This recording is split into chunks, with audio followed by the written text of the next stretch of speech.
Hello, and thank you for listening to the Squiggly Careers podcast.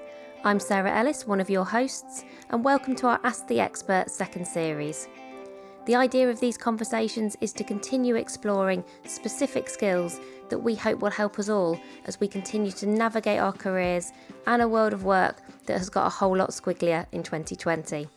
In today's episode, I'm talking about empathy with philosopher and author Roman Krznaric. I've been following Roman's work for at least 10 years now, and I've always really admired his ability to explore the big questions about the lives that we lead and the work that we do in a way that feels useful and accessible for everyone.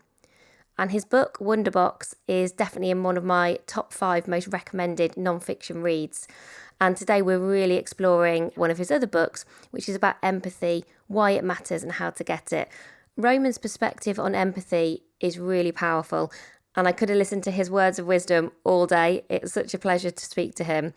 But I think what you'll find in this 15-minute conversation is lots of practical ideas and actions and habits that we can all start to form and really think about to develop and improve our empathy. And we discuss kind of why that's so important and so helpful for the work that we do, but also the world that we live in. And just before we get started, we always want to say thank you to our partner for this series, the Bupa Foundation. Without the Bupa Foundation, we couldn't make these conversations happen. The Bupa Foundation are a charity, and their purpose is all about helping people live longer, happier and healthier lives. If you have a chance to listen to a new podcast, they've just launched one called Resilience Brilliance. And the thing that I love about that podcast, it's stories from everyday people that you probably won't hear on any other podcasts. And those people talking about some of the extraordinary things that they've achieved and how they've been resilient. And I find that really fascinating. So I hope you enjoyed my conversation with Roman, and I'll be back at the end to let you know who's coming up next.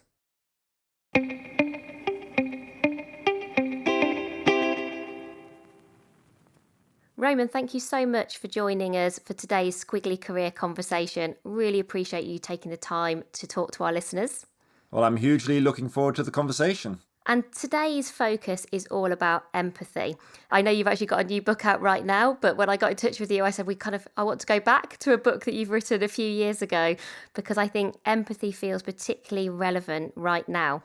And I'm interested to know just where did kind of the idea to start studying and writing about empathy really start or come from? What kind of prompted that idea with you? Well, I wrote my book on empathy a few years ago called Empathy, Why It Matters and How to Get It. But actually it was several years before that when I had 2 kinds of experiences which really got me interested in that empathic capacity to step into the shoes of other people. One was on the streets of the city where I live in Oxford, where I used to walk past this homeless guy almost every day who would mutter crazily to himself and be picking up cigarette butts. And I never thought I'd have anything in common with him. And one day I stopped to talk with him. And it turned out that we had a lot in common. In fact, we both studied philosophy at university, and we developed a friendship based on our mutual love of moral philosophy and pepperoni pizza. For me, it was one of those moments that I think we often have in life where we recognize that we stereotype people, we have prejudices about them. No matter how unbiased we think we are, we have assumptions about others, and that's a real limit to making relationships. So I think it's really important to have curiosity about people. I learned that. But the other thing that happened was that I was, having an argument actually with my partner, my now wife. I had this recognition that I was thinking to myself, oh God, I wish you could understand my point of view. I wish you could understand where I'm coming from. And of course, I think we often all feel that when we're in a conflict situation, whether at home or at work, because we realize that actually to make a relationship work, you really need to step into the shoes of the other person and understand what they're thinking or feeling or how they see the world. And in fact, that capacity to step into someone else's shoes is really the magic ingredient about what makes relationship works, whether it's in the kitchen or the boardroom. And one of the areas I'm interested to get your understanding of is how much of empathy do you think is evolutionary? How much is it just something that we're born with and it's kind of inherent in our DNA? How much of it is a skill that we should be actively expanding, or perhaps even can we actively expand it? Well, certainly the way we think about what empathy is important for answering that question, because there are kind of two types of empathy. One is what's called affective empathy, and that's just really sharing somebody's emotion. So you see anguish on a child's face and you feel that anguish yourself. That's affective empathy with an A. But the other kind, which is the kind that interests me more, is what psychologists call cognitive empathy or perspective taking empathy. That's where you really try and imagine what it's like to be another person. So you might be walking past someone on the street, someone sleeping on the street, and instead of just feeling sorry for them, you might actually try and imagine, well, what is it like to be walked past on a cold winter's night, or to have someone walk past you without looking you in the eye? That's what cognitive or perspective taking empathy is all about. And then there's the question of, okay, as you ask, is this something we're naturally born with? Well, what's really fascinating is that by the age of about 2 or 3, most kids have a capacity to see the perspective of another person. So give you an example, like I've got twins, boy and a girl, who are now 11 years old, but when they were little, before their natural empathic capacity had kicked in, you get a situation like this, where my son would be crying and his twin sister would go and comfort him with her favorite toy dog, which was a kind and sympathetic gesture, but not much use to him. Fast forward a couple of years when they were, say, 3 or 4 years old, when my son was crying, then his sister went and got him his favorite toy cat. That's the magic cognitive leap of perspective-taking empathy, seeing that somebody else might experience and look at the world differently from you. And then you can start applying that, of course, in your relationships at home and at work and elsewhere. So it is something that comes naturally to us as a natural part of human child development. But the good news is that we can get better at it. It's like riding a bike or driving a car or something like that. You can build up your empathy muscles. So, for instance, in Canada, there's this amazing program called Roots of Empathy, like the roots of a tree. And it's for training school children in how to become more empathic. And what they do, and this is true, by the way, they bring a baby into the classroom, a real live baby with a parent, of course, and the kids sit around the baby and they start talking about the baby, or why is she crying, or why is she laughing, or why she's suddenly looking at the parent. And they're practicing empathy. They're trying to step into the baby's shoes. And they use that then as a jumping off point for talking about, well, what's it like to be a kid who's bullied in the playground, or to be a family living on the streets of Mumbai. And so it's all about learning empathy as a skill. Unfortunately, it's best when you learn it kind of young. I'm now 49, so maybe it's a bit late for me, but even still, we can have those experiences where we realize that we are prejudiced or we have stereotypes, assumption about others, and become a kind of detective about ourselves. Notice when you are making assumptions about others. Notice when you've actually been wrong. And I think that's a really important step for learning about empathy throughout your life. What I loved about your book is the 6 habits that you describe of highly empathic people. And today we're going to focus on 2 of those. I just thought would work really well for us to describe and explore for our listeners, and then hopefully they can go away and read about the rest. And those 2 are making imaginative leaps and then the craft of conversation. So let's start with imaginative leaps. Perhaps you could just describe for us like what you mean by making an imaginative leap and how we might start to do that as part of our daily lives or even our work lives. Yeah, making the imaginative leap is something that humans are really good at. We do have imaginations and we need to learn to switch them on. There's a quote from Gandhi, which I love, where he says something like, and this is not quite a word-for-word quote, he says, "Whenever you are in doubt or when the self is too much with you, apply the following test. Recall the face of the poorest person who you've seen and ask yourself if the step you take will be of any use to him." And in that quote, which is called Gandhi's talisman, I think is something we can apply to everyday life. Whenever you're making a big decision, how is it going to affect those people around you, whether it's the project manager down the hall or your grandmother or whatever it happens to be? And that is really just about using that human ability to put ourselves in someone else's mind. Of course, it isn't easy. People who are having hugely traumatic experiences, or they've experienced a death of a loved one, and if you haven't experienced that yourself, it's really hard to take their point of view. But we can at least make our best effort to do that kind of thing. And then I think you can start translating that idea of imaginative empathy into other parts of life. If you just walk yourself through your day, think about having your morning cup of coffee or just walking down the street or getting into a lift. You can ask yourself, well, what made all of this possible? Who picked the coffee beans of the coffee that I'm drinking? Who built the sewers that the pavement is built on that's taken the waste out of my home?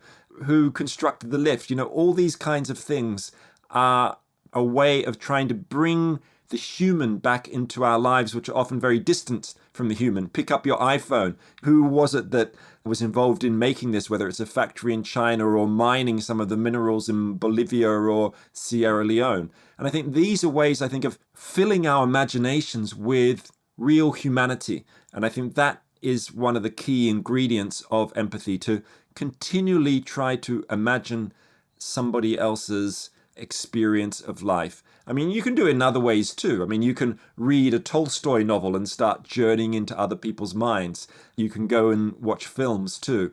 But certainly I think at least trying to switch on that imaginative capacity is a really great first step, and to make it a habit of everyday life. One of the parts of the book that I found really fascinating, and I sort of struggled with a little bit because I was thinking, how would you do this, was having empathy with our enemies.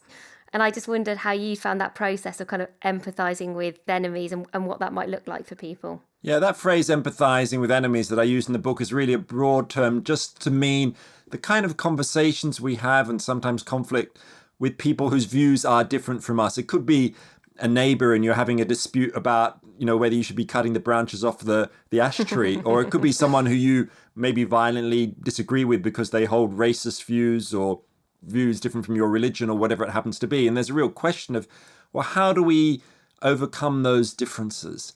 And, of course, it's really important not to judge people before we really know them and know where they're coming from. And so the art of conversation is really important here, to talk about the things that we really care about in life: love, death, hope, ambition, possibility, children, all these kinds of things. I've done a lot of study and work with, for example, interfaith dialogues, getting people from different religions to talk with each other, and they often don't want to speak. Well, the biggest mistake is get them to sit down and talk about the thing they disagree about. In other words, religion. To really start, you've got to get them talking about these commonalities in life, and then religion can be the thing that comes next. And I think that applies equally, or could apply equally, in the workplace too, for resolving conflicts, getting teams to work better. You get them to understand each other as human beings, and that is about the art of conversation. And actually, that's a good segue into this idea of kind of the craft of conversation, because I think, in my observation, it's perhaps not something we give much time to or much thought to. And yet, you make a really powerful argument for kind of the positive impact of having conversations that are thoughtful, where we've really designed them and perhaps thought about, like, why are we having this conversation? Who am I having this conversation with? What would you suggest to people listening if you're thinking, okay, well, I want to improve my conversation skills and perhaps the quality of the conversations we have at work? We probably can all recognise those conversations where you come away and you think, I'm not sure what we talked about. I'm not sure if we're any further forward than we were, or perhaps they've just felt tough or just difficult, and perhaps people are not saying what they really think. What are some advice that you might have in terms of where people might kind of start in terms of thinking about their conversational skills? Well, I've certainly learnt a lot from something called non-violent communication, which is a form of conflict resolution developed by a guy called Marshall Rosenberg in the US about 30 or 40 years ago.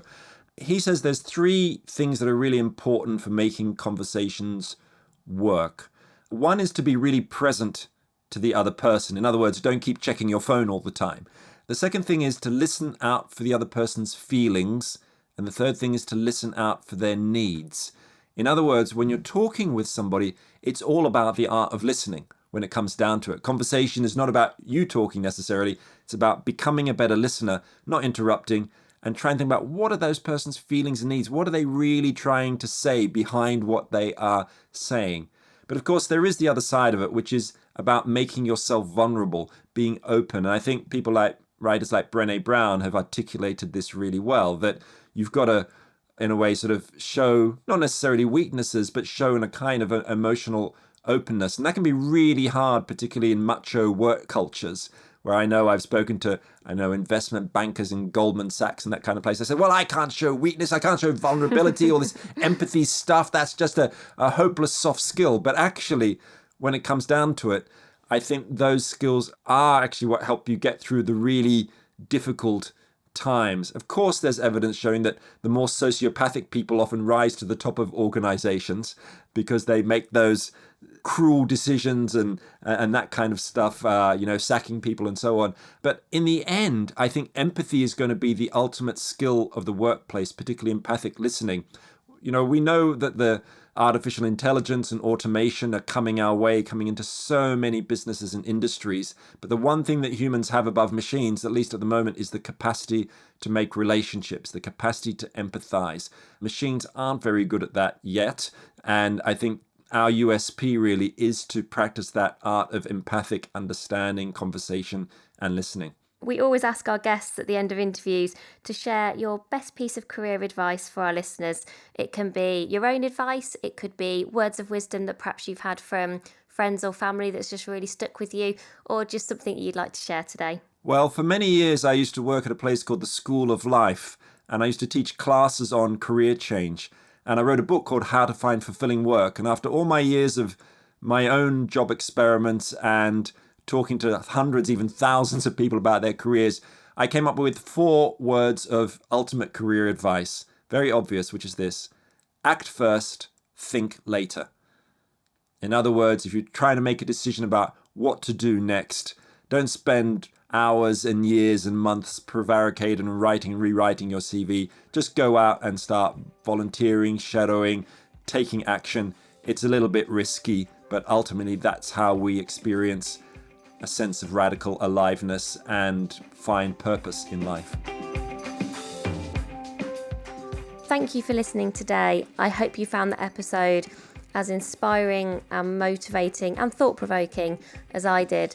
And next week you'll get a break from me, as Helen is going to be taking up the interviewing reins. She'll be talking to Elizabeth Uvi-Beneni, who is the author of a book called Slay in Your Lane. She's also a podcaster and a writer. She's written for people like The Telegraph and the FT.